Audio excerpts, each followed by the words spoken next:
আসসালামু আলাইকুম রহমতুল্লাহি বারাকাতুহু মাগফিরাতুন জান্নাতুন। সবাই কেমন আছো? আলহামদুলিল্লাহ আমি ভালো আছি, তোমরা নিশ্চয়ই ভালো আছো। আমার ভিডিওটা যেখান থেকে দেখছো, মা বোন ভাইরা খালারা আপুরা সবাই ভালো থাকো, সুস্থ থাকো, এই দোয়াই করি।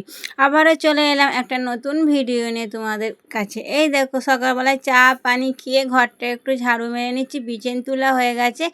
ঘর ঝাড়ু মেরে তারপরে আনাজ কাটতে বসবো। আর এইদিকে লঙ্কাগুলো শুকিয়ে গেছিলো বলে ভুঁটাগুলো ছাড়িয়ে নিচ্ছি।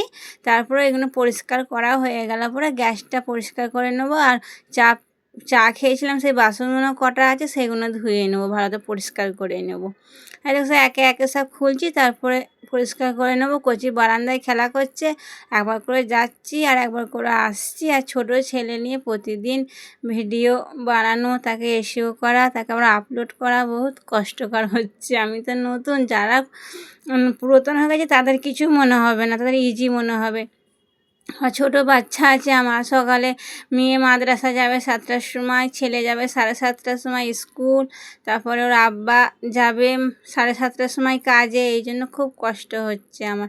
এদিকে গ্যাসটা ভালো করে ধুয়ে এবার মুছে ওইগুলো ভালো করে লাগিয়ে নেবো।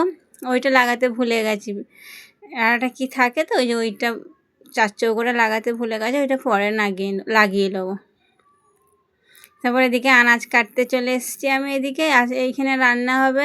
আজকে রান্না করব করলা দিয়ে মাছের মাথা দিয়ে চচ্চড়ি, আর চুনো মাছগুলো আছে সেগুলো পেঁয়াজ দিয়ে কাঁচা লঙ্কা দিয়ে হাতে মেখে চচ্চড়ি করব। পুরো শুকনো শুকনো করব, খুব সুন্দর লাগে খেতে ওইগুলো। দেখো আলু করলা সব ধুয়ে নিচ্ছি, ওইদিকে হাতে মেখে দেখো পেঁয়াজ সব রকম মশলা আদা রসুন দিয়ে কাঁচা লঙ্কা দিয়ে ভালো করে হাতে করে মেখে পানি দিয়ে নুন দিয়ে ঢাকা দিয়ে দেবো কম আছে, তারপরে ধীরে ধীরে হয়ে যাবে। তারপর লাস্টের বেলা একটু জোরে দিয়ে পানিটাকে কমিয়ে নেবো। দেখো খুব সুন্দর হয়ে গেছে তরকারিটা কমিয়ে দিয়ে আমি ওইদিকে বাসনগুলো জামা কাপড় ধুতে গেছিলাম। জামা কাপড় ধুয়ে কচিকে গোসল করিয়ে আমিও গোসল করে নিয়েছিলাম। তারপরে রান্না করতে এসছি। এইদিকে আমি তেলে পেঁয়াজ দিয়ে দিচ্ছি, পেঁয়াজটা লাল হয়ে গেল পরে তারপরে আলু করলাগুলো দিয়ে ভালো করে মশলা দিয়ে কষে নেবো। আর মাছের মাথা দিয়ে করলে পরে খুব সুন্দর টেস্টি হয়। আর আমি মাঝে মাঝে দাকাও দিই, ন্যাজা থাকলে পরে কাঁটা ছাড়িয়ে তারপরে মাছগুলো দিই, খুব সুন্দর লাগে জানো তো আপুরা খালারা মায়েরা। এইভাবে করে রান্না করবো, দেবে চচ্চড়ি করবো, খুব সুন্দর লাগে খেতে। দেখো আমার রান্না পুরো হয়ে গেছে, খুব সুন্দর সেদ্ধও হয়ে গেছে করলা আলু। মাছগুলো দিয়ে দিচ্ছি, তারপরে সুরোটা পুরো কমিয়ে নেবো ভালো তারে।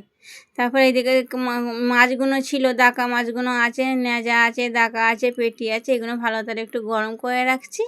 আর এদিকে দেখো আমার রান্না পুরো শেষ হয়ে গেছে, খুব সুন্দর তরকারিটা হয়েছে। আর ডাল আজকে করিনি, কেন এই তরকারিকে খেতে চাই না, এমনিতেই ছেলেমেয়েরা ডাল খেতে চাই না কো। ডাল করবো উঠবে না, ফালতু খামাখাই।